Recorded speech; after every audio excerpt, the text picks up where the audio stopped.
Are you tired of scrolling through a messy Discord server? Learn how to create a category and add text and voice channels in under 2 minutes. We'll start by creating the category, then add a text channel and then a voice channel so you can see the full setup in action.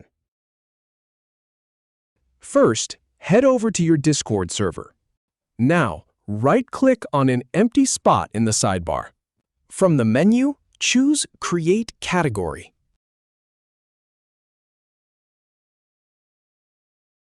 Go ahead and type a name for your new category.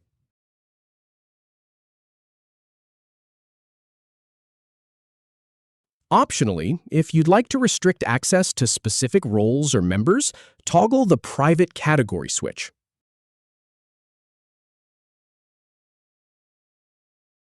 Then click Create Category to finish.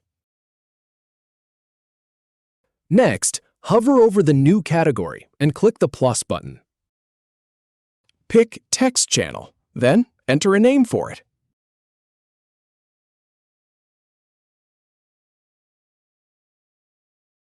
Click Create Channel to add it. Once more, hover over your category and click the plus button. This time, select Voice Channel. Give it a name in the field. Then click Create Channel, and that's it. If you have any feedback or if any info is inaccurate, please leave a comment below. We'll do our best to answer or redo the video if needed. Thanks for watching.